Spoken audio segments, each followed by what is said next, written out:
विधान परिषदेच्या 11 जागांसाठी आज मतदान. 6 जागांवर महायुतीचे उमेदवार बिनविरोध. आजच्या मतदानासाठी तयारी पूर्ण. 2022च्या ऐतिहासिक बंडानंतर ठाकरेंच्या शिवसेनेला मोठा धक्का. 6 खासदार शिवसेनेच्या गळाला. 2 दिवस अधिकृत घोषणा नाहीच, सूत्रांची माहिती. ऑपरेशन टायगरमुळे धास्तावलेल्या शिवसेना उद्धव बाळासाहेब ठाकरे पक्षाची आज नवी दिल्लीमध्ये संसदीय पक्षाची बैठक. 6 पैकी 2 खासदार फुटले नसल्याचा ठाकरेंच्या शिवसेनेला विश्वास. आजच्या बैठकीनंतर पुढचं चित्र स्पष्ट होणार. शिवसेना उद्धव बाळासाहेब ठाकरे पक्षाकडून सर्व खासदारांना व्हीप जारी. संसदीय दल बैठकीला सर्व खासदारांना हजर राहण्याचे आदेश. मुख्य प्रतोद अनिल देसाईंकडून व्हीप.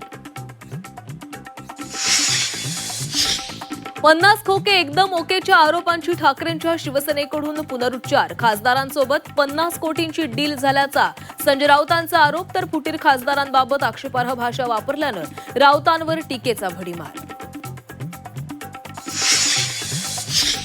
फुटीनंतर शिवसेनाच महायुतीमध्ये मोठा भाऊ. शिवसेनेचे 13, भाजपचे 9 खासदार. ऑपरेशन टायगरमुळे शिंदेंच्या पक्षाची महायुतीमध्ये सरशी असल्याची माहिती. महाराष्ट्रामध्ये मान्सूनची आगेकूच रखडली. मुंबईमध्ये 25 जूनला मान्सूनचं आगमन होण्याची शक्यता. 3 दिवस उष्णतेच्या लाटेची स्थिती. पावसानं दडी मारल्यानं राज्यामध्ये तीव्र पाणी संकट. नाशिकमध्ये दर शनिवारी पाणी पुरवठा बंद राहणार. नवी मुंबईमध्ये स्विमिंग पूल, वॉशिंग सेंटर बंद. धरणांनी तळ गाठला. बळीराजाच्या नजरा आभाळाकडे.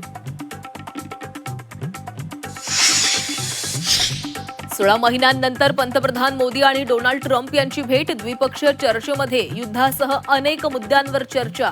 मोदींनी ट्रम्प यांच्यासमोर मांडला भारतीय खलाशांच्या सुरक्षेचा मुद्दा. पश्चिम आशियातील व्यापाराबाबतही चर्चा.